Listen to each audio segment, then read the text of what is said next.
Hello, everyone. Welcome back to the main event. You're here again with me, Daniel.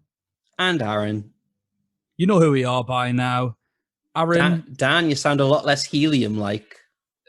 yeah, well, I hope so. I'm not entirely sure what's going on with our YouTube recordings. Every time we put it on, I sound a little bit like this. Skips, and then we're halfway into the podcast. So sorry, YouTube listeners. I swear we don't know why it's happening. We are working on it. We'll say we are. We don't. I've got no idea. It's just every time I go to the place, it's there. C'est la vie. Today, before we jump into the podcast, would you just want to sort of identify something from our previous podcast in terms of the price rises and Aaron's predictions? So, Aaron, you swear that you saw, well, I won't say swear because you're religious, so probably the wrong word, but you claim to have seen the 2% sort of rule somewhere in the ether somewhere, didn't you? Yeah, like it was last season, and I swear I saw it, but when I saw people's comments on Twitter, it was late. I'd finished working. I couldn't be bothered to try and remember where I saw it. So I'm just gonna take the L, and yeah, it's fully justified rather than just making stuff up. But I'm sure there is I'm sure there is like a correlation between players' form and who people are buying in for the next game week. Well, this is it. With how lazy the rest of the app is, and we've often complained about it, and there've been rules that are wrong before. We've all already had Limitless Gate, haven't we? About the amount of transfers you're allowed after your Limitless wildcard. So that's already happened. We've had your issues last year. So what I'd say is ignore the advice, but at the same time, have a look at the price rises on Tuesday, and we'll see if you are sort of right or wrong. Yeah, I am interested to hear about it. Yeah. And I don't think, what I was saying was with how lazy they are, I don't think they've got people looking at and watching every single game going, oh, this person's form's good or this person's form's bad. They must just be using a metric of some description, a computer generated metric. They haven't hired people to sit there, watch the games and upload and update things. So it'll just be interesting to see if they have sneakily done a price rise thing and whether you've seen something somewhere and now we've got a way in, or if it's complete nonsense and we're just totally wrong. But like I say, and we've always said, we're here for the crack. Yeah. So, I mean, it is in the podcast description of a blend of beautiful tips and absolute nonsense. And so we're just living up to our, this is nothing new.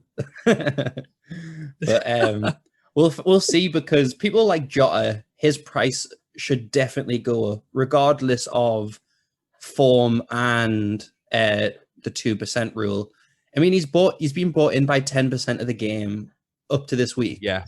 And that's before people have even looked at their teams. Because who knows, he might get injured this week against Leicester. Just as a FYI, we are recording this halfway through Sunday. So some games are still going on. Some may call that Sunday afternoon. Some may not. Some may call it halfway through Sunday.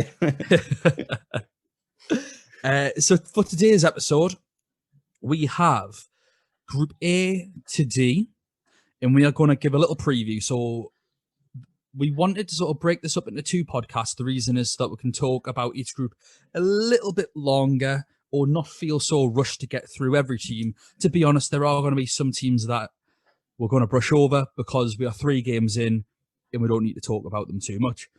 We'll go through how we thought the groups were going to go and how they are actually going and where we think things are going to end up. Do we have any chip strategies in mind? And Aaron, I haven't told you this, but I am 95% sure that I will be limitless wildcarding this week. And that is because of injuries to my players and sort of weighing everything up. So what I'm going to do is, whilst we're going through the podcast, I'm going to make a note of players who we would recommend to our listeners for limitless or standard wildcards. And that is because I think a lot of people will be standard wildcarding this week. Halfway through, a lot of injuries, COVID cases, that sort of thing, just after the international break as well. There's going to be some dead weight in people's teams for sure, with the likes of Kimmich and Fatty, etc. Yeah. So, and me included in this. So we're going to try and go through, and at the end of each podcast, I'll give a little read through of a recap of the players that we've suggested. And at the very end of the next podcast, where we go through the last 4 groups, I'll try and make up on the fly a draft limitless team. Okay? Yeah, sounds good. Cool. So let's get cracking with Group A. So I've looked at all the groups without Italian teams. Aaron has looked at all the groups with Italian teams because it makes more sense that way. So for Group A, first of all, group leaders Bayern Munich. They are in a little bit of turmoil at the minute. So they drew the last game 1-1 with Werder Bremen, heavily rotated, new formation. They've tried to introduce Douglas Costa into the side. He hit the crossbar. Kingsley Coman with a goal. Leon Goretzka with a brilliant assist. Leon Goretzka, slowly but surely, for me, is becoming one of the best central midfielders in the world. I think if I was to make a best 11 from 2020, I think Leon Goretzka has got to be in central midfield, probably with the likes of Kevin De Bruyne. He started the new season fantastically, and he ended last year amazingly as well. Mm-hmm. So he's looking great, especially at his price point. But Kingsley Coman, again, with another goal, you're going to be scared if you don't have him. But Leroy Sané is looking good. He's just struggling a little bit with Bayern constantly changing the system, constantly changing the players. They've had injuries. They've had COVID cases throughout their team. Kimmich is out until January. Davies is back in December, but for now he's still out. Luca Hernandez subbed off after 18 minutes yesterday in the 1-1 draw. We don't have an update on him, but I imagine he's going to be out for at least a couple of weeks. Tolisso picked up a knock for France, but he is expected to come back in, but that'll be a yellow flag. They beat Dortmund before the international break 3-2. Amazing result for them. There's not really too many surprises for Bayern. With the game at the weekend, they conceded a lot of chances early on, and honestly, if it wasn't for Manuel Neuer, they would have lost this game. So defensively, they are looking so shaky at the minute. Without Kimmich playing out of position and without Luca Hernandez, without Davies, I do genuinely think there might be something wrong with you if you decide to go with the Bayern defender. I would seek professional help if that was the case. Just don't do it. Obviously, going forward, Coman and Lewandowski are the 2 major threats. If you're looking to go within a budget, you really want to be going for maybe like a Leon Goretzka, who can pop up with an assist, might get a ball recovery point. I'd probably say Clea Muller. He's not been in amazing form. His work rate's still great, and his general play as a footballer has been good. But in terms of getting attacking returns in any sense, he's not really there.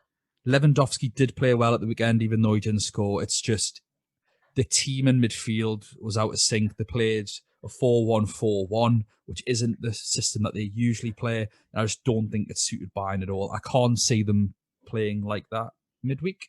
But we both predicted that they'd win this group at a canter. 9 points from 9. Is there anything that you're seeing that has changed your mind on that, Aaron? Yeah, I am worried about their price. With their injuries in the league. Like, I don't think they're as dominant, but I think Bayern Munich are notoriously slow starters because from what I've seen in previous seasons, they get to Christmas and they won't be top. They'll change the manager and then go unbeaten for the second half of the season. So I don't think it's anything to worry about right now. I can't see anybody catching them. Atletico Madrid 5 points already behind them. I think that they could even coast, although it is dangerous against a team like Salzburg. You don't want to coast against them. But the other 2 teams, I just don't think are attacking enough to beat them, even when they're not at 100%. Although there's injuries, and yes, that affects a lot of people's teams, I don't think there's anything too much for them to worry about as a team. And I mean, Lewandowski is still probably a go-to player. So you still think they're going to qualify top of this group? Yeah, I do. Yeah, me too. Absolutely. I've seen nothing that's going to change my mind on that front, especially with the fact that they've already got a 5-point lead on everything on Atleti, and a 7-point lead on Lokomotiv Moscow, and an 8-point lead on Salzburg. It's really a fight for second place, in my opinion, on this group. Speaking of second place, Atletico Madrid, they have started turning things around. They have won 4-0 and 1-0 in their last 2 games since the last Champions League game. João Felix got a brace. Llorente and Suarez have both got a goal each. And then in the last game, Carrasco scored. But there's a few things to consider with Atletico Madrid here. First of all, Costa is back, which is good news. We've talked about his importance in the side. I think they'll be a better team for having him because he does other things. And if we look at that 1-0 win, they played a 5-3-2 with Correa and Felix up front, and they didn't do much. It was Carrasco that scored. And speaking of Carrasco, he played at left wing back in that 5-man defence. And that is because Lucas Torreira, in my opinion anyway, Lucas Torreira has COVID. They've sold Thomas Partey. I don't think Simeone trusts any of the other holding midfielders to suit his 4-4-2 that he normally likes. So I think instead of trying to have someone else in there holding, he's just went, you know what? We'll be solid with a 3-man central defence, and we'll allow Trippier and Carrasco to get up and down, and then we're going to be a little bit more sort of creative in midfield, hopefully, but it's very structured as Atletico Madrid like to be. Then you've got the 2 players up front. Obviously, I just think Correa and Felix, they're quite similar. Correa nowhere near as good as Felix. But with a player like Costa, that's going to really help. And Luis Suarez has COVID as well, so he'll be missing for the next game. So I can definitely see a Costa-Felix partnership up front. Mm-hmm. Jimenez, Savic and Hermoso were the 3 centre-backs that played in the last game. That's obviously bad news for Felipe owners, but it could be good news for Felipe owners. And this is the thing, we're getting back to last season where we don't know much about Atleti's defence. We didn't know which of the 2 centre-backs would play. We struggled a little bit with right-backs. The only person that we knew was Lodi at left-back. Now, we are grateful that we do know Trippier will play and we do know that Lodi will play this year. But with the centre-backs, we're unsure, so that's a real risk. What I will say is, if I was to go for any of these defenders, I'd go Trippier or Jimenez for their attacking returns. I do think Jimenez will play. I really do. I think he's the best defender they've got anyway, and he's such a good attacking threat. Yeah. João Felix in midfield, if you're on a limitless against Lokomotiv Moscow, I think you should feel very confident in that choice. What do you make of Atletico? I think Atletico Madrid are quite an interesting team within the fact that they have not had any price rises due to, I'm guessing, a lot of people thinking that they would be better defensively, but a lot of price drops, although it's not a lot. But Jimenez at 4.9, he's a very easy defender to get into your team, and he played 1 game and got 11 points. Yeah. So he's a player that you should definitely be going for. But it's with the midfield that I get confused with Atletico, because Carrasco, he's got 2 points so far in the Champions League, but then he scores the winner against Barcelona this week. I believe he did anyways. Yeah, he did. What I will say with the goal is that it was a bit of a shocker from Ter Stegen. Yeah, I agree, yeah. I mean, he was borderline on the halfway line. He got megged. And then Carrasco put it into an empty net from 30 yards out. Mm-hmm. So it was a bit of an error, I think. Without that was maybe a 0-0. Mm-hmm. And a lot of the dramas on Barcelona's side from that, which will be for the next podcast. Yeah, which are many. But you've got Llorente on a Champions League point who's got 14 points at 6.5. But Herrera, I think, is interesting at 5.5. He's gotten 13 points. But that's the thing. It's like, who is going to play for Atletico Madrid? Because they've relied on Lamar and they've relied on Torreira, Saul. You've got Correa still there. They are quite solid in midfield options. But then, even though I've just recommended Herrera, is he only playing because Saul is not fit? The Aaron Gray curse strikes again. What do you think I'm going to say about Herrera? Oh, he's injured. Injured until December.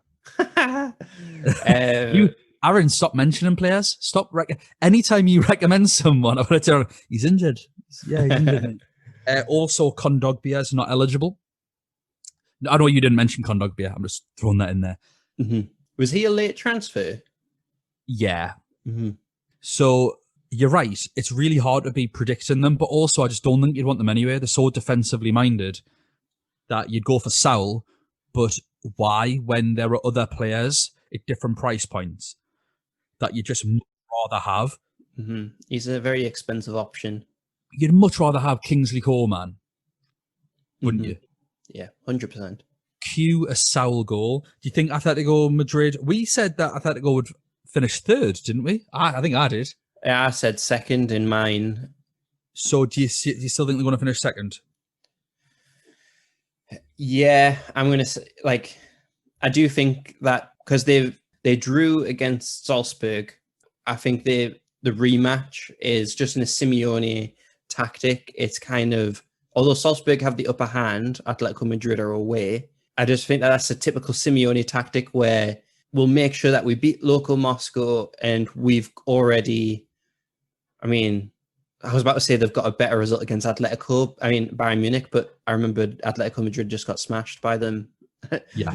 The good old memory serving me good there. No, to be fair, Salzburg have a very good chance, and game week 6 against them two teams is going to be a very tasty fixture. So looking forward to that one, actually, now that you put me on the spot. But I'm going to go out on a limb and say, yes, they'll still finish second. Have faith in my boy, Felix. I've just called out another player. Didn't even realize he's going to get injured this week. So don't do it. Don't do it. Don't put him in your team. Well, if I limit this, I think he'll be going in against Lokomotiv Moscow. Speaking of Lokomotiv Moscow, third in the group, 2 points. Probably about right for maybe what we thought. Couple of draws. They have lost 5-1 and won 1-0, which isn't great for them. But they did win 1-0 with 10 men. No surprise whatsoever that Miranchuk scored a penalty. Said it 74 times before. I'll say it one more time. If you're looking at Miranchuk, Lokomotiv Moscow, not Atalanta. The amount of people that have Miranchuk from Atlanta is ridiculous considering he doesn't play, really. And I think, I don't know whether people are just getting confused, getting mixed up, or they actually want him. But Miranchuk from Lokomotiv Moscow is a much better option. Like I say, he scored a penalty in the 1-0 win. Ignatiev was the one that got the assist.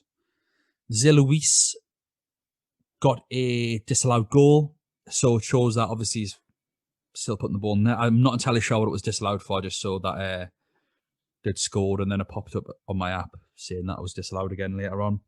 Smolov up front is still injured.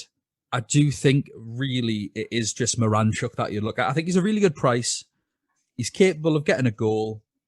He's a differential, but I don't know if I'd go for anyone else. Obviously, with only being allowed 3 forwards, a lot of the times forwards are just going to be sort of no thank you, because there are so many good forwards and you only have 3. With midfielders, you get a little bit more wiggle room. I've been quite impressed with Lokomotiv Moscow. I've enjoyed watching their games. I think this has been a really good group so far. How have you seen them? Are they been better than what you thought that they might be? Yeah, I'm quite that's one of the things that I enjoy about the podcast is that I'm invested in a team that I knew nothing about before. I would have never have really looked at Miranchuk as a fantasy option other than, he's the penalty kick taker. but he's actually a really good player, and He is. I've enjoyed seeing how they've done. I remember doing their preview during our Group A previews pre-season, and saying how good of a strong unit they were, and but saying that in kind of the context of the Russian league, saying that they're a strong unit in Russia.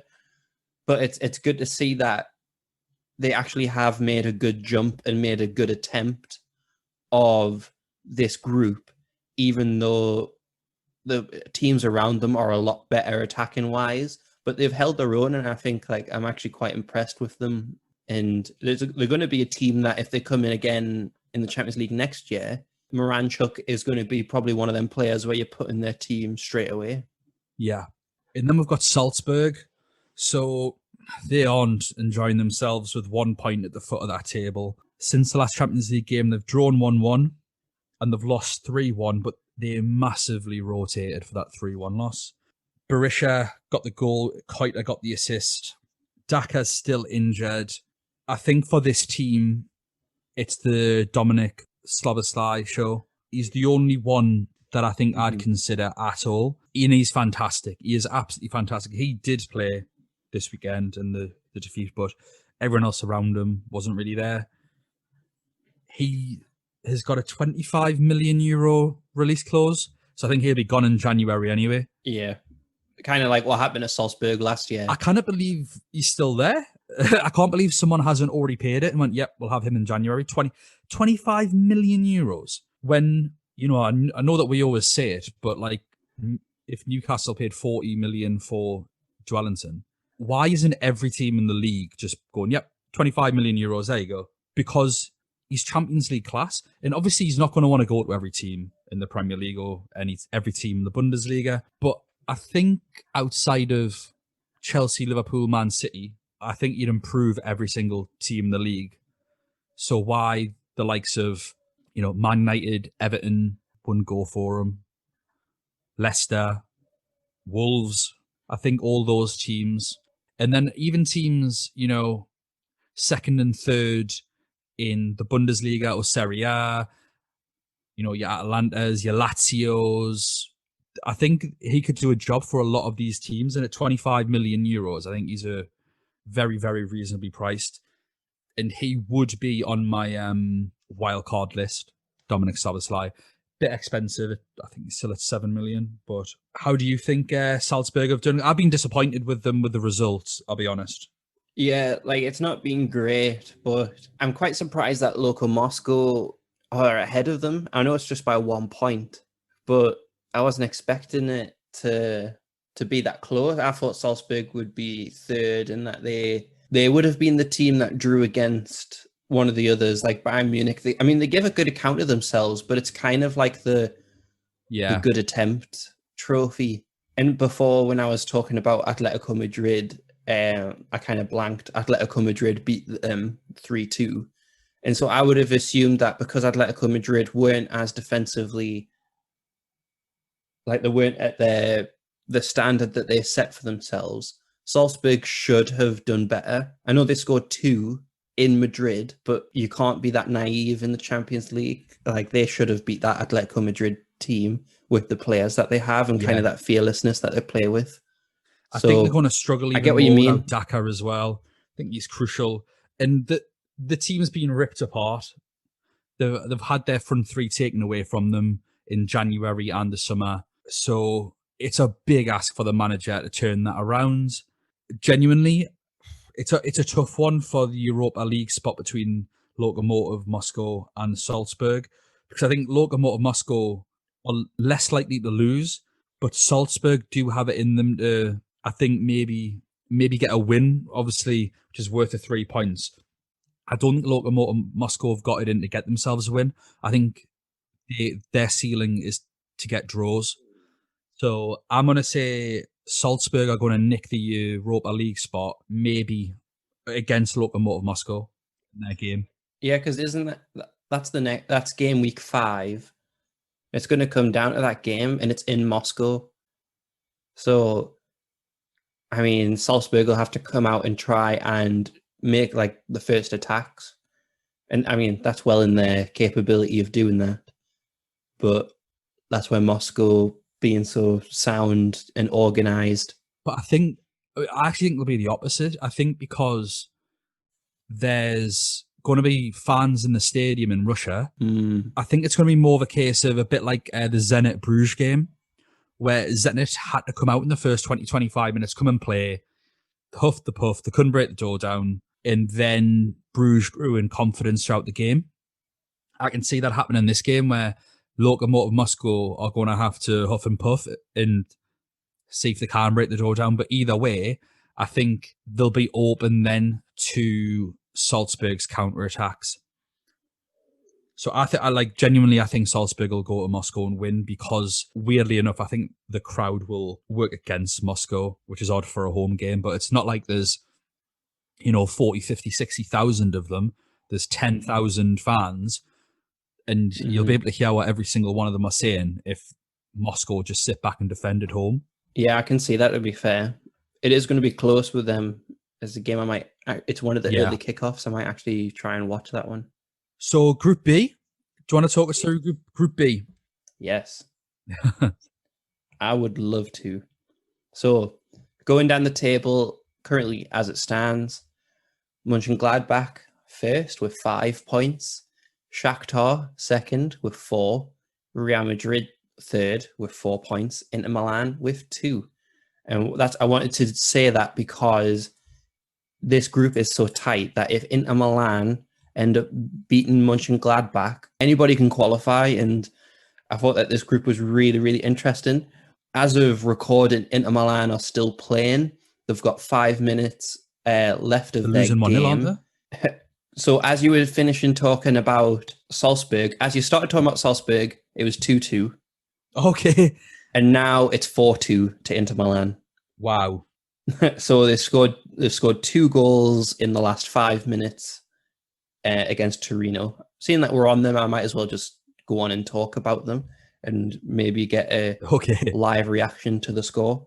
Well, Inter Milan had a comment the other day. Someone said, "Are you so against Inter Milan because you're an AC Milan fan?" Really? Yeah. Where was that? On YouTube? It was just my cousin. He listened to the podcast and said, "Do you not like Inter Milan because you prefer AC?" And that's not the reason. It's just I didn't mean for that to come across. If I did seem negative about Inter Milan, I hold no allegiances whatsoever to the Italian team. So yeah, and Inter Milan, I just don't trust Antonio Conte. Yeah, and you said that last year. You said in all of our podcasts last year, and it wasn't based on Inter Milan. It was based on his time at Chelsea and then previous times before that, and how much he struggled. And it was something that you called, and you called right because they went through to the Europa League last year. Mm-hmm. And they've not been setting the world alight in this group stage this year. So I think you've vindicated in what you're saying. Mm-hmm. And so it's just on their track record. So something I wanted to highlight with Inter Milan before we start, if the scoreline stays the way it is, which I'm guessing it will with a minute left, this will be their first win since the 24th of October. So in just over a month. Yes, there's been an international break, but still. And then the win before that was the 30th of September. 1 win a month. Yeah, that's what they're averaging so far. The rest is draws or very tight losses. So not looking great for them, to be fair. Antonio Conte is waging war with international managers. I'm sure he's not the only one. A lot of club managers are very upset. But he's also mad at the fact that he's not, it's probably just him not being happy at their league position. Currently he's in 5th, but he's drawn the majority of them games. And then you've got teams like Juventus and stuff who are still unbeaten. And so he wants to win. They were the favourites with the whole Pirlo transition. And things are just not going so well. They had a very, very fast start. And notoriously, Antonio Conte's pre-seasons are, especially in the second year, they typically fall apart. You get a lot of aggression, you get a lot of arguments, kind of drama on the training field. But it shows the intensity that he plays with, because they started unbelievably. But because of their team being like, I think the average age of the team He's is 47 years old. it honestly feels like it. You've got the odd, Ridiculous, the players. you've got Barella, who is unreal. Like, I love him as a midfielder. Yeah, he's absolute class. Signing from Cagliari, I believe. Yeah, and then you've got Hakimi, and Martinez. you've got Martinez. But other than that, the majority are close, if not mid-30s. I mean, you've got Lukaku as well. That's harsh, but he's 20. He's 28, I think. And so it's an older team, and you question whether they have it in their legs to have such a intense pre-season and have it not have an effect later down the road. I mean, looking positively, they're not losing these games, which might work down like the second half of the season. It might work out, but they're not winning in these players. And with the expectations placed on Inter Milan by their own manager, they should be winning. So previous 4 games, I mean, they've beat Torino now 4-2. Conte said before this game he was switching out his whole defense. Like, he's rested all of his starting defenders because he wants to rest them for Real Madrid. Yeah. So at least he is placing a little bit of ambition, and he probably sees that there is a chance that he can win and still qualify from this group with how Real Madrid are doing. But going through some of their players, Lukaku, I think he must have been injured, because this is the first game he's played for like about a month now. He scored 2 goals, so a good way to return. Is that today against Torino? Yeah, one of them was a penalty. Okay. Alexis Sanchez scored first. But the thing is, Torino were winning 2-0 before Inter Milan did their big comeback. So it took 2 goals from Torino before Inter Milan were like, right, we need to get in a gear. We need to win this game. I mean, 3 points at the end counts, but it is what it is. So Lukaku scored twice, Sanchez, and then Lautaro scored in the 90th minute. Martinez scored in the game before. He then scored in the game before that. So he's in better form if you had to pick one of the two. Lukaku did really well in the international break, but I don't know how fit he is, because I wasn't 100% sure of the intent of his injury before that, if he even had one. Perisic, he's scored in the Champions League and in their 2-2 draw with Parma before the international break and before the last Champions League game. But he plays as a wing back, so he would play in that Ashley Young role.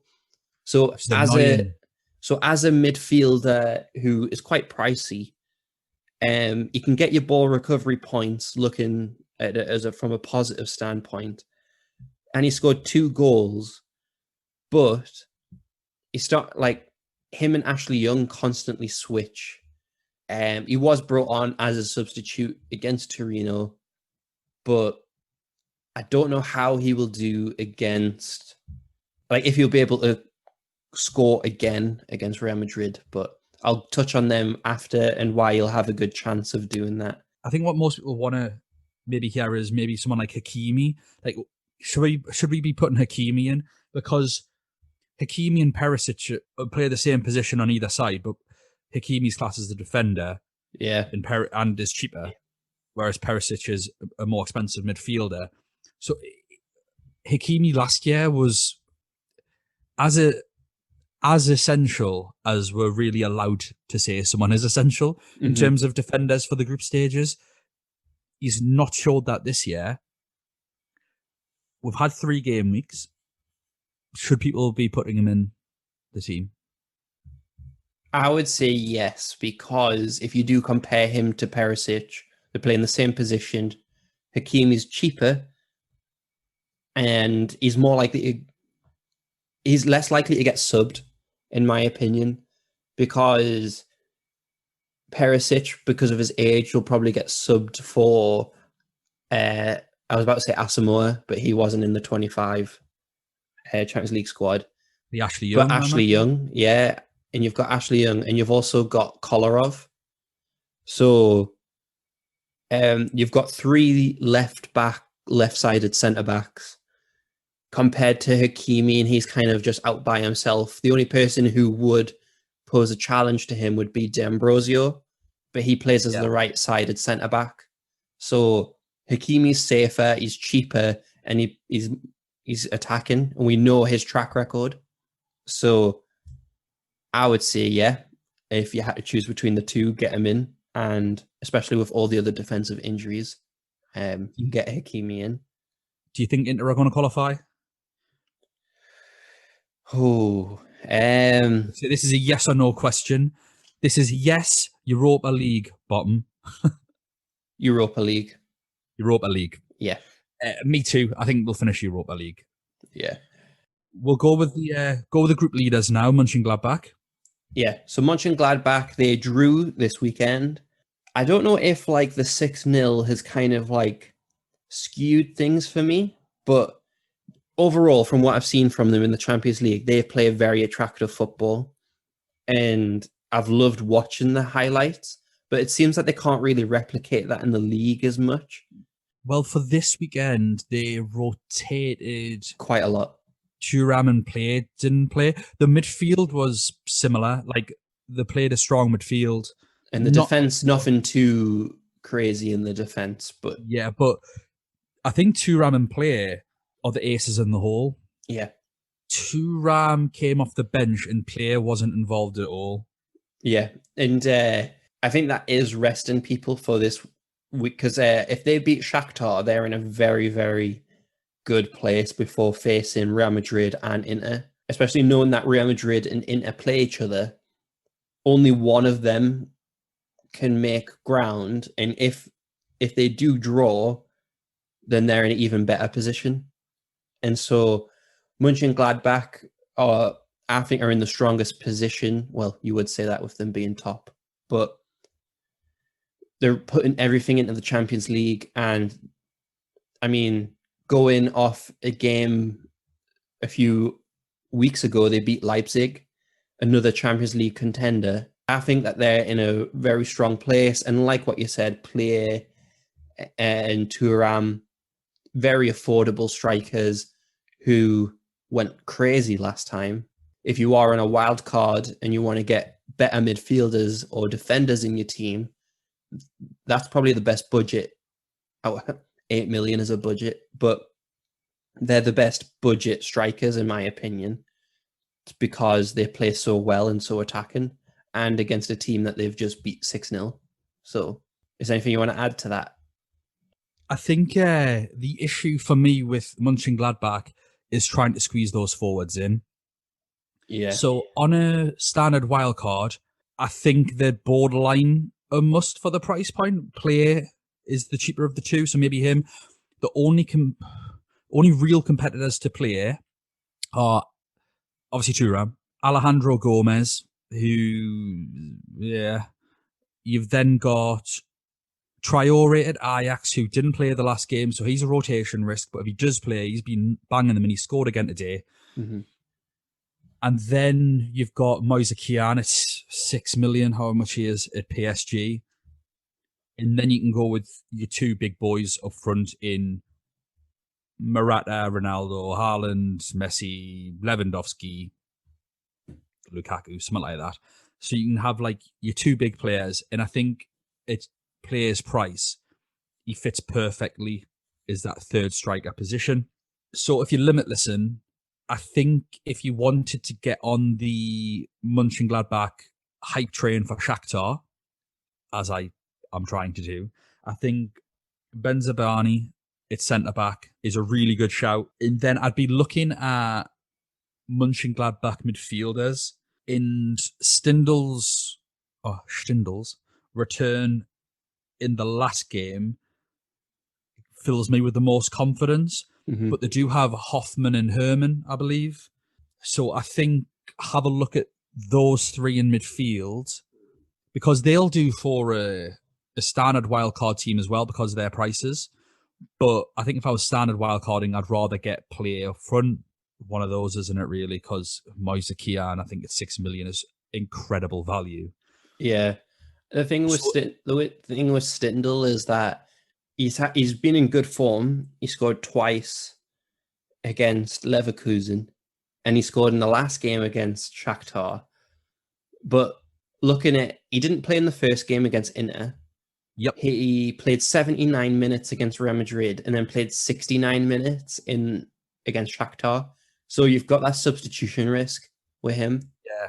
And that's kind of what puts me off. And yes, he does have a price drop to 7.9, Yeah. but it's like for 7.5, you can get Jota for Yeah. Liverpool. Well, at the minute, we'll see where that goes. Yeah. Who knows? He'll probably get injured today against Leicester. But yeah. Mönchengladbach, I think, are in a strong position. They'll play attacking football, especially this week. You've got some good price points in there compared to the production so far. Sure. I think Hoffman would be a good one for midfield. 7 million. He's got a 7, a 2, and a 4. So a little bit more consistent than Stindl, if not maybe that massive ceiling. I just want to give a shout out to Lazaro's wonder goal. Yeah, unbelievable. Couldn't do anything like that for Newcastle, could he? If you haven't watched that goal yet, it's insane. Yeah, class goal, absolutely class. He'll probably not play in the Champions League. No, he's 4.9. Don't get distracted by that. I'm guessing then you think that Mönchengladbach are going to qualify. Yeah, just kind of with the stipulation that I was saying before. I think that I think just with how they performed so far, that they'll actually win top of the group, which I didn't expect. Yeah. So they've changed my mind on that. So we've got third in the group. Yeah, so Real Madrid, Sergio Ramos is injured. The injury bug has struck again. And Benzema was not on the bench in this Villarreal game. So Mariano was the striker.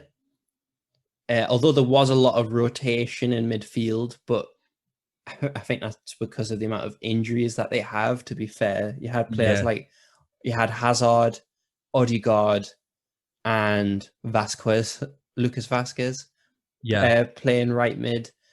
Like, they are not the ideal starters. Asensio did come on, but so did Vinicius Jr. and Isco, so you really don't know who they're going to play. I couldn't find anything about Benzema. I don't know if you could. I tried looking at like injury news and everything, and nothing was coming up. So I don't know if that was like a recent thing. Have you seen anything about it? I haven't seen anything about Benzema being injured. This is the first time I'm hearing of it. Yeah, so like he wasn't on the bench, wasn't playing, like I said. And when I've tried to search something, like anything, it's just not happened. It's all been like in the gossip papers. So basically, Real Madrid are not at full strength at all. And that is quite worrying going into a game against Inter Milan, against Lukaku and Martinez. So with the team, it's just, I think they'll have the experience to get through it. I think they'll win the last 2 games, but I can't see them winning against Inter Milan. But with Inter's track record, I just can't call that game, to be fair. In terms of players to get in, Sergio Ramos, don't get him out. Get him out. Get him out. Yeah, and Hakimi, you can save 0.5. Or even Ket Robertson in if you're that desperate. Yeah, that's quite a lot of budget, especially in defense, for someone who's not going to play. In like, his 13 points in his 2 games that he has played show how good he can be. But just with the amount of injuries that are happening at Real Madrid, I don't think that they're going to win this upcoming game against Inter Milan, especially because it was 3-2 last time. I didn't see Casemiro in either. Casemiro had to isolate for a certain period of time, and his end of isolation date is today or tomorrow, I think. I can't quite remember. Also, the big injury is Valverde. who's broke his leg. So no chance of him playing. I think Casemiro will likely come into the team for Inter. And we've discussed Casemiro before on the last podcast with regards to ball recovery points. He's playing on the Wednesday. So I actually like Casemiro as a pick to come in off my bench on a Wednesday if my other midfielder's blank, because I'm comfortable and confident that you'll get ball recovery points against Inter Milan. Yeah, like he's in my transfers for this week, whether that's a wild card or not. I've got Casemiro coming in, and yeah, just hit by loads of injuries. I think I've actually found something that is actually telling me in the information. Jovic has also tested positive for COVID-19. Yeah, and then but Carvajal and Nacho have returned, even though Nacho played as a right back for this game. It's just going to be a very makeshift defense. Yeah, and with Real Madrid, you would expect that they would be able, regardless of who they put out, would be a very strong team. But it's very different times. And so I think with the strength that Inter Milan have, it's either going to be a draw or an Inter Milan win. Yeah. In terms of this week, I'm not 100% confident in Real Madrid getting anything.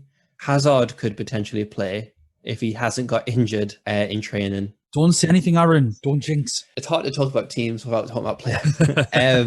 I do think Real Madrid will qualify. I think they've got too much experience. And I think it would be a disaster if they went to the Europa League. Just with that'd be incredible if they did. Absolutely incredible. Let's go to the team sitting second in the table, Shakhtar. So they've also drew this week. It's funny because before Inter Milan scored them 2 late goals, I was about to say that everyone drew this week. Shakhtar drew 1-1. Dodo, the right back, scored the goal. So that's quite good as a cheap mid defender, scoring a goal. I mean, showing that he's attacking. Junior, the striker, got a red card. Moraes. Junior Moraes. And they won 4-1 before the Champions League getting demolished by Mönchengladbach. They won 3-0 against Dynamo Kiev, which is another Champions League team. So that's a good result. And then drew 1-1. So other than the Mönchengladbach, on quite a good run of form, and that's kind of like the only outlier is that Mönchengladbach huge loss, and it kind of undoes a lot of what they were working on, in my opinion. Especially being at home against Mönchengladbach, it's just a disaster of a result. But before that, drawing against Inter Milan, beating Real Madrid. However, I do think that all this will catch up to them. I don't see them getting much on any of these return fixtures, but in terms of their players, I'll try my best not to give any shout outs. Tyson has been okay in the league. He's scored twice in their 4-1 win. You've got Moraes, who's scored in the win against Dynamo Kiev. But you've also got Tete, who's probably the best option at that price point. 18 points for 5.3. That's a great return so far. But I do want to probably highlight Dodo, 4.5 in the game, 11 points so far, and scored this weekend against Mönchengladbach. You could put him in as a budget option and see where that goes. Although there are a few other 4.5 options who are in and around that amount of points, but I'm not going to pronounce the names. So yeah. I've noticed Kovalenko has COVID.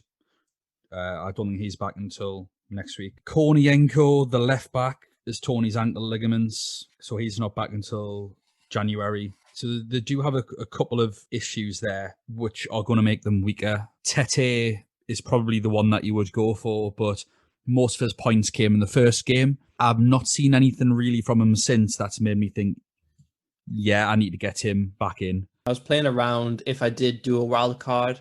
Like at that price point, you are tempted because he's got the most points out of anyone in that price point. But then you do look at his individual games, and I took him out. So yeah, he's not someone I would go for. So moving on to Group C, we've got the most easy group in the world here, I think.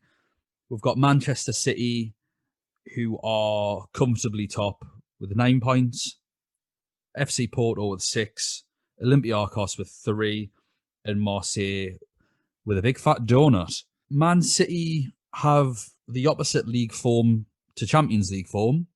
Another defeat this weekend to Tottenham. Lost 2-0. The rested Sterling. Aguero's back. The rested Foden again. But Phil Foden's had an absolute worldie for England against Iceland. I love Jack Grealish. I love how he plays. I definitely think he should be starting every week. But the fact that people were talking about Jack Grealish after the Iceland game and not Phil Foden is a complete travesty with how well Foden played. 2 goals and assist, and just some of the stuff he was doing was ridiculous. Like Cruyff turning on the half volley, things like that. Things that you do on a school playground, really, when you're just messing around, not on a professional football game. So I think Pep's probably going to have had enough with Mahrez now. He's been dreadful this season. I think he scored 1 goal, which was incredibly fortuitous, where he's just swung his weak foot at it and it's flew into the top bins. But Man City in this group stage have been absolutely fantastic. And I think they're just going to want to qualify as quickly and as assuredly as possible. No messing around. Gundogan is still a great choice, especially with them playing, Olympiacos again, but I don't think it's going to be the comfortable 3-0 scoreline that we saw at the Etihad. They are away to Olympiacos, so they do have to travel. I think Man City will win the game. I don't think Olympiacos have got enough to win it. I suppose if you're on a limitless, you could be looking at KDB, Sterling. If you're just looking at a standard, then Gundogan's a good choice because I think he's a good pick for the next 3 games. Man City are likely to qualify. If they win this game, I believe they have mathematically qualified. So do you want Kevin De Bruyne, who may not play game week 5 and 6?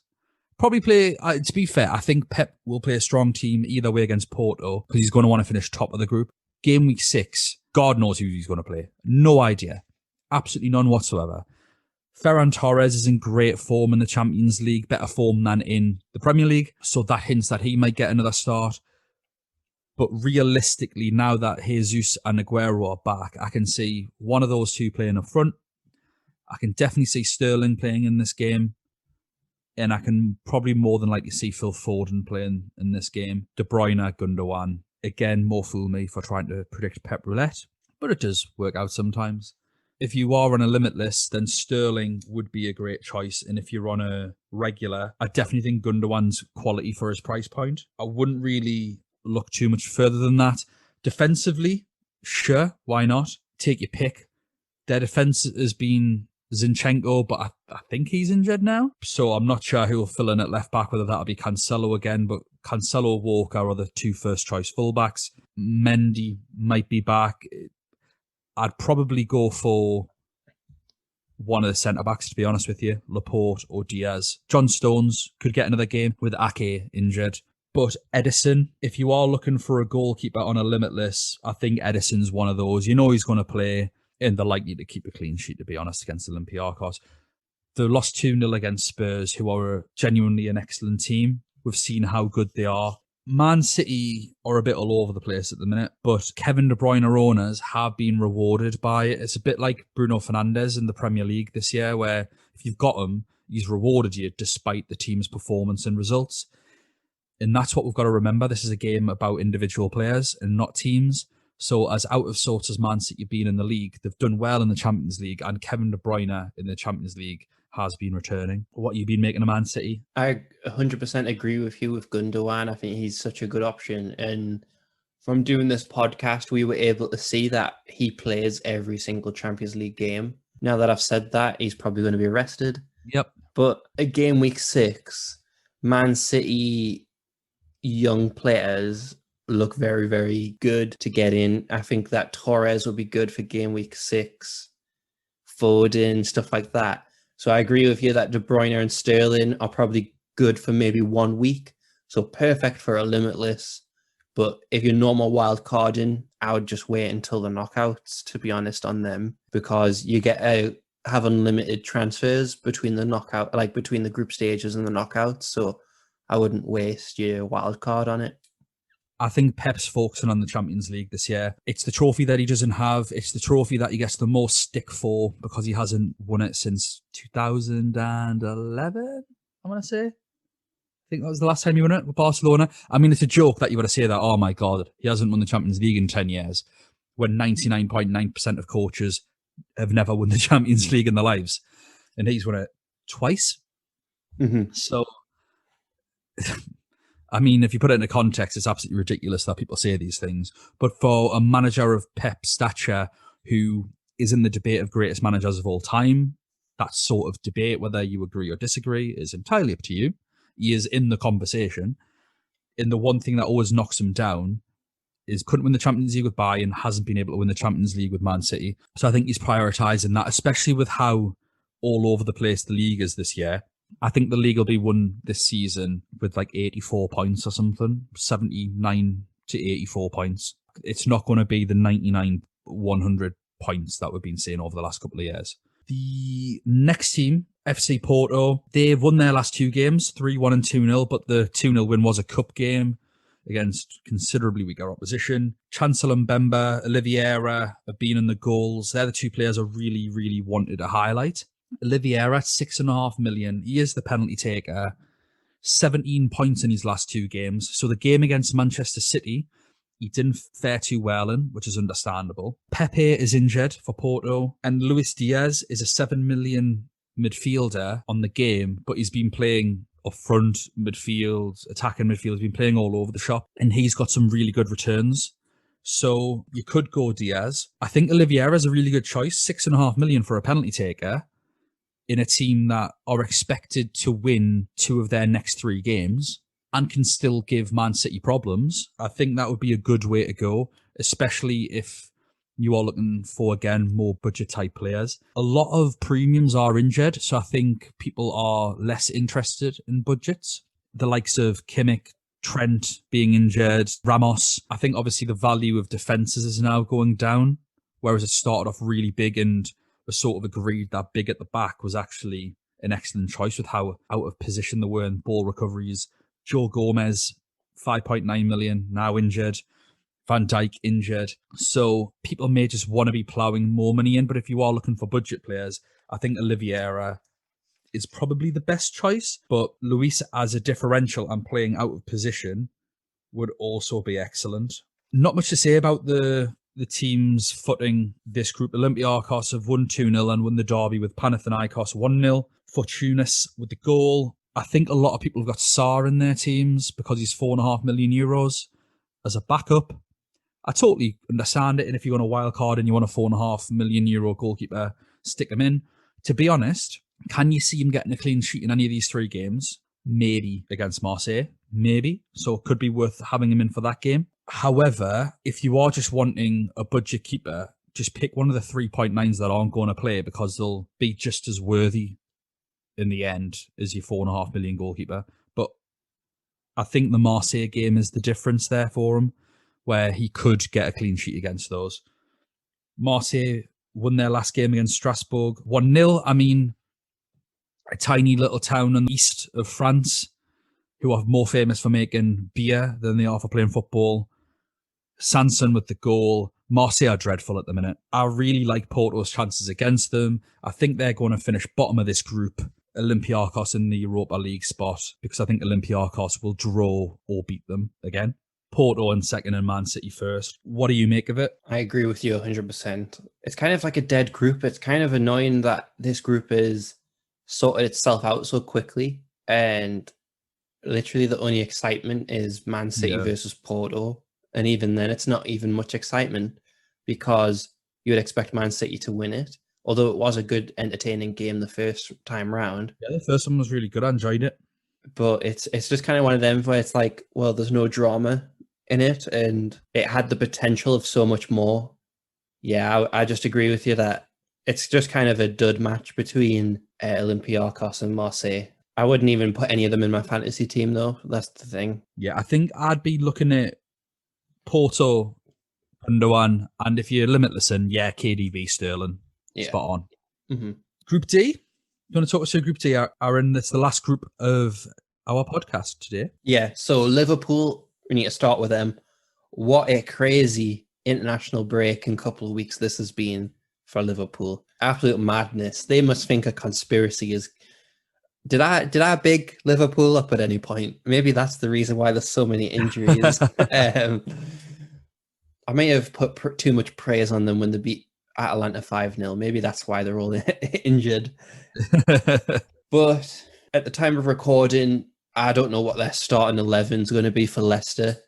That is the evening game for us, and it's hard for me then to give advice on what to expect against Atalanta as a result of that.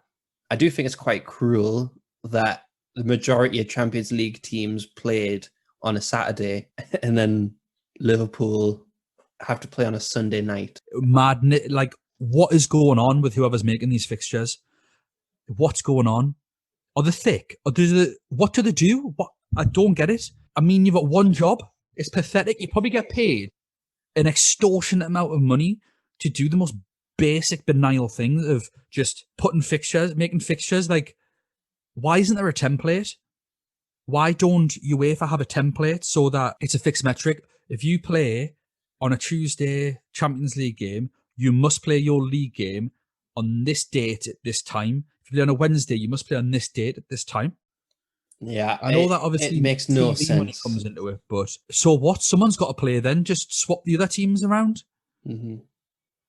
Was it last year when a team had the weekend off because they were focusing on? Oh, it was Ajax when they were in the semi-finals. Yeah, the match in between the two legs got cancelled because so they could focus on the Champions League. I know Premier League would lose too much money for a team like Liverpool to not play, so I'm not saying do that, but they've got to play late Sunday this week, then play on Wednesday, and then they play the early kickoff on Saturday. Just how cruel for an injury-ridden team when they don't have any defenders. I mean, granted, all these games are at home except Brighton next week, so they don't have to travel. But even then, that's nitpicking and trying to find a positive from somewhere. And then people can throw the argument of, oh, the professional players, they should be able to play 2 games. Like, good luck trying to do their training and then trying to play all them games. Like, good luck to you. Like, and I think until someone does that and then plays at the intensity of a Klopp team during these games, I don't think they have an argument, in my opinion. And that's from studying sports as well. They need a good rest day and then a rest session the next day to be able to get these ready. So basically, they'll only have like 2 training sessions in between all these. Well, 2 days of training. They might have multiple training sessions within a day, but it's absolute madness. But moving on. In terms of this, obviously you've got Salah, COVID, half of their defense, actually 90% of their defense is injured. Yeah, just to go through their defenders, Joe Gomez is out for 6 months. Trent's out for probably another 3 weeks with a calf injury. Fabinho's touch and go for today, so we might see him against Atalanta. Same with Jordan Henderson. Van Dijk's out for God knows with his ACL. Thiago Alcantara, I think this week's game might come a little too soon for him. He's expected back within the next week or so. Alex Oxlade-Chamberlain with an unknown return date. We've got Reece Williams and Nico Williams both need to go undergo an assessment for tonight and for Atlanta because they came back from international break with a hip and a foot injury respectively. I'd say Mo Salah out for 2 weeks. It's tough work, that. Mm-hmm. But if there's any manager who can make this work, it's Klopp. We believe in Klopp. So for players who are fit, mind you, that some of their defenders like Phillips and stuff aren't even on the game. So who knows what's going to happen there. You've got Matip, but I don't know if he's fully recovered yet. Matip's fit, I believe. So he should be playing today, but I'm not going to big up any of these players because I respect Liverpool as a team. And I don't want, anything to fall on me, anything more to fall on me, I should say. But Jota's a great price, isn't he, Aaron? Yes, Jota. Looking at the form as well, in the past 4 game weeks, the scorers have been Salah last week against City, Jota hat-trick, Salah Mane in the Champions League, Salah Jota, Jota Salah. So Mane first goal scorer, yeah? Yeah. Or even worse, it'll be like Wijnaldum, first goal scorer. Q1. It'll be Firmino after we've slagged him.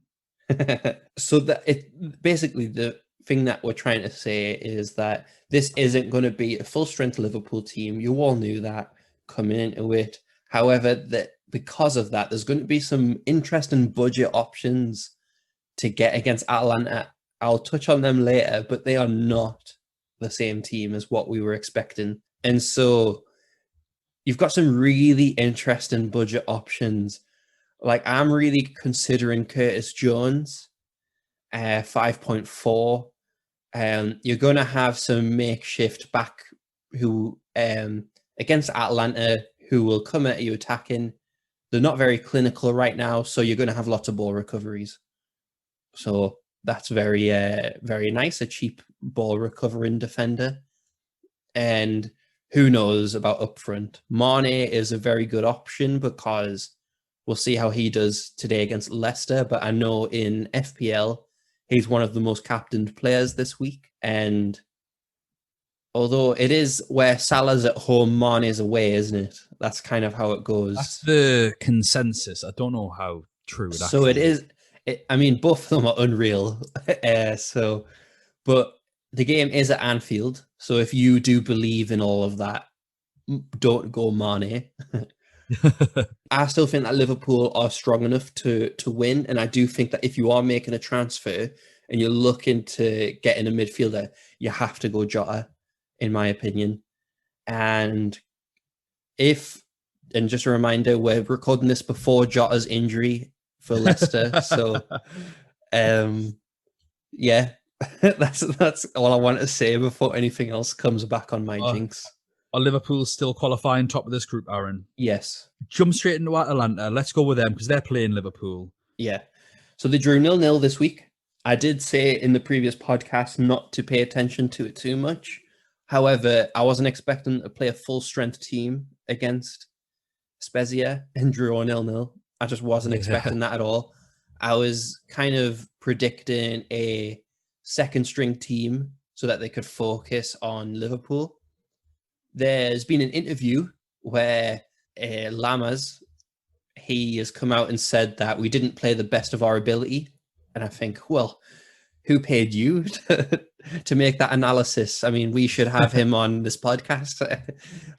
That's a crazy analysis that losing 5-0, you didn't play your best. That's insane to me. You should get a job for BT, I think. They've only scored 3 goals in the last month and a half.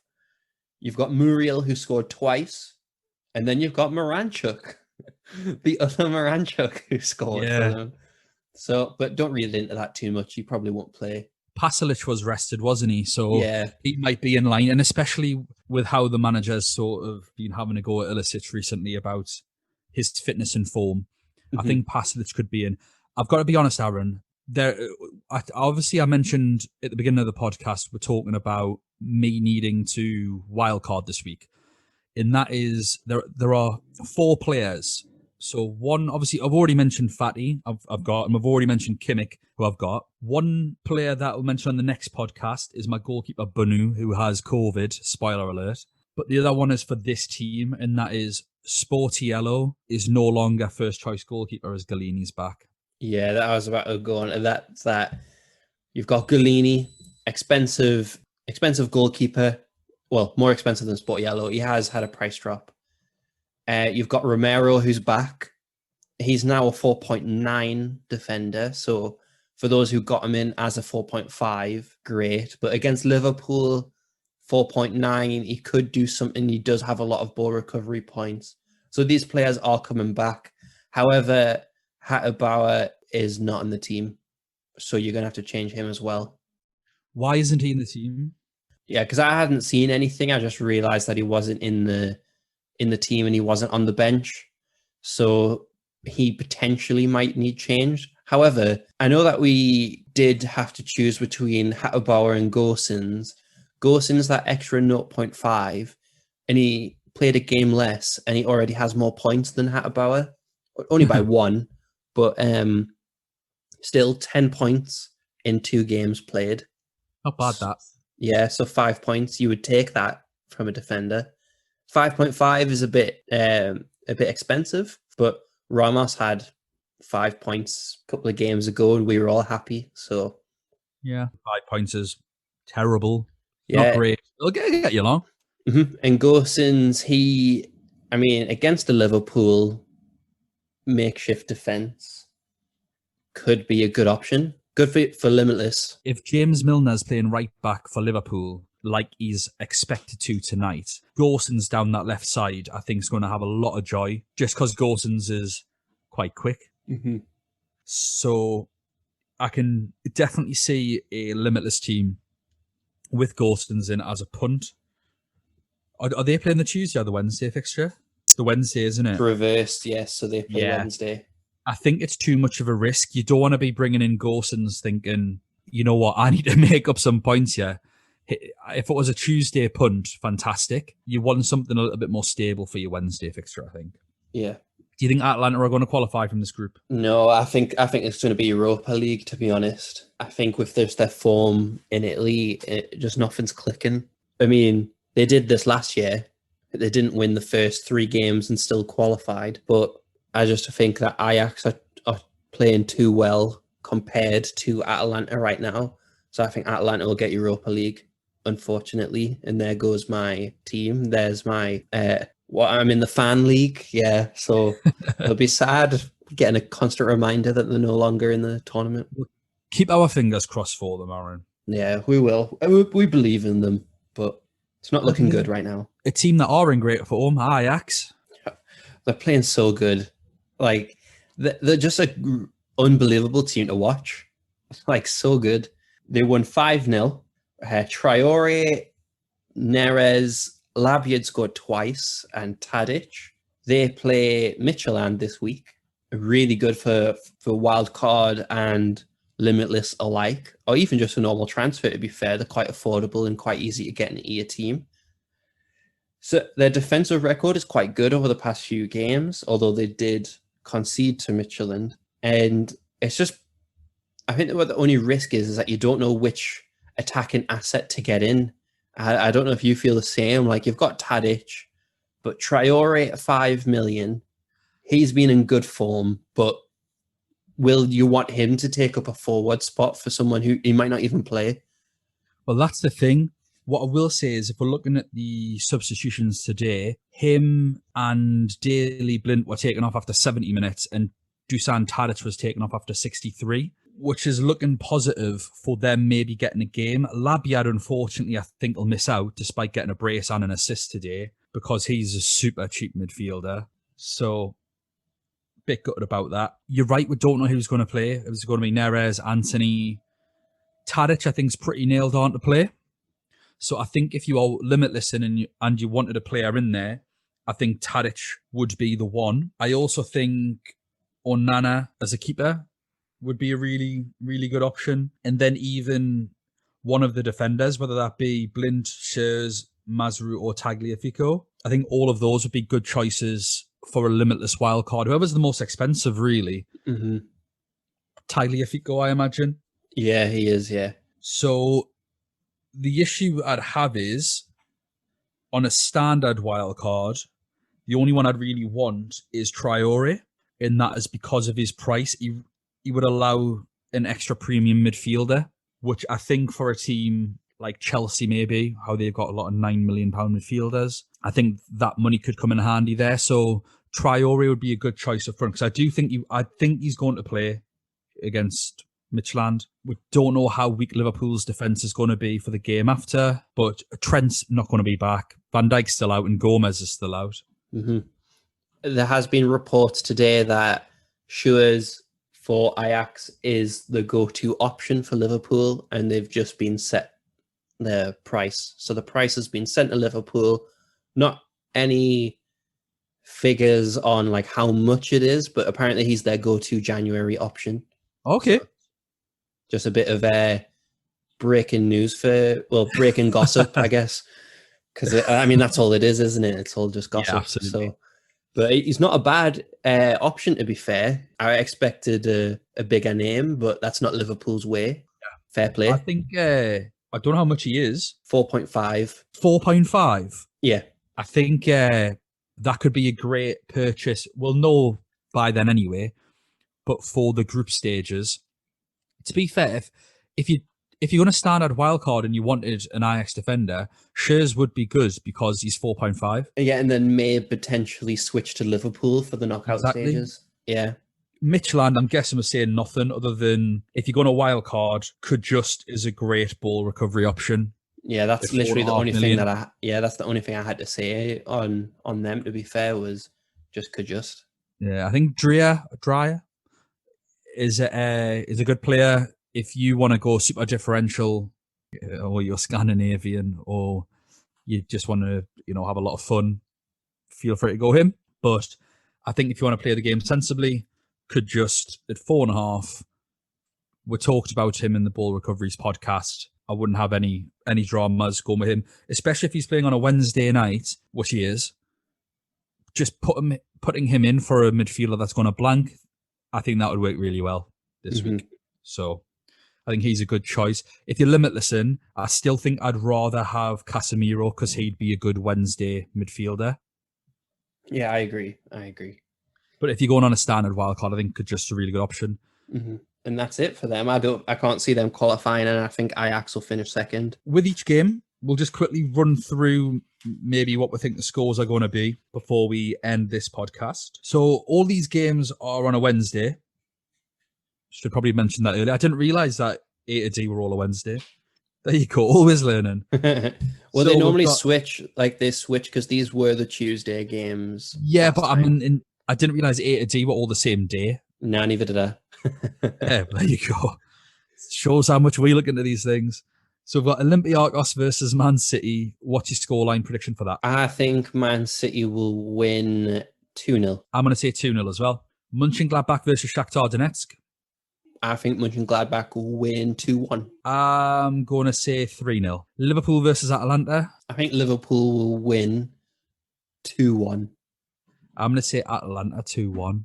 Ooh. Inter versus Real Madrid. I'm going to go 2-2 draw. Yeah, I can see that, me too. Marseille versus Porto. Porto 1-0. Hello, Porto. I'm going to say 2-0 Porto. Ajax versus Midtjylland. Ajax 4-0. Ajax 3-0. Atletico versus Lokomotiv Moscow. We'll go 2-0. To Lokomotiv Moscow, yeah. Oh, yeah, sorry, I should say. Atletico Madrid. I'll go 2-1 to Atleti. And last game, Bayern Munich versus Salzburg. Bayern Munich 2, Salzburg 1. Ooh. I'm going to go with 4-1 Bayern. No, that's fair. There's a little run through of the players that I've highlighted. I think for these Wednesday games, I wouldn't have too many if you've got the choice. Obviously, in terms of wild carding, you maybe have a couple more, but if you're limitless in, really you want 3 of these outfield players and 1 of these as a goalkeeper. So I think Ederson or Onana for the goalkeeper. Jimenez, Trippier, Hakimi. I'm going to say Romero and Gosens anyway. And Nico Tagliafico or any of the other Ajax defenders, really. In midfield, Kingsley Coman, Leon Goretzka, João Felix, Miranchuk of Lokomotiv Moscow, Slobo of Salzburg, Stindl, Hoffman, Herman, one of the 3 for Mönchengladbach, Casemiro at Real Madrid, Sterling, Gundogan at Man City, Oliveira for Porto, Jota for Liverpool, could just for Midtjylland, and up front, Lewandowski, Lukaku, Plie, Zapata, Tadic and Traore.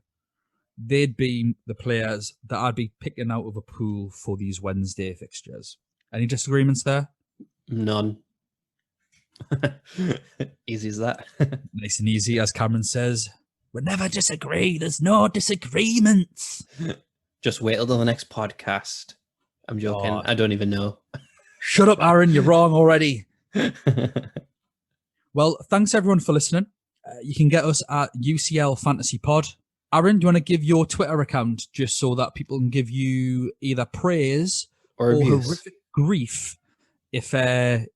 just just for your price predictions? At Aaron_grading, and I've got my coach account, my PT account, but I don't really use it, which is at Coach Grading. So you can use either or, and the likelihood is I won't read it. Fair enough. And obviously, you can catch us on YouTube, Spotify, Main Event, Champions League Fantasy Football Podcast. So, Aaron, thanks for jumping on this one with me.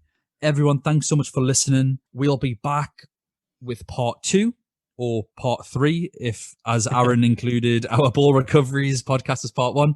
Coming up very shortly. That'll be released just after this one. We've just thought we'd break it up into more feasible bite-sized chunks. So we'll see you then. Bye now.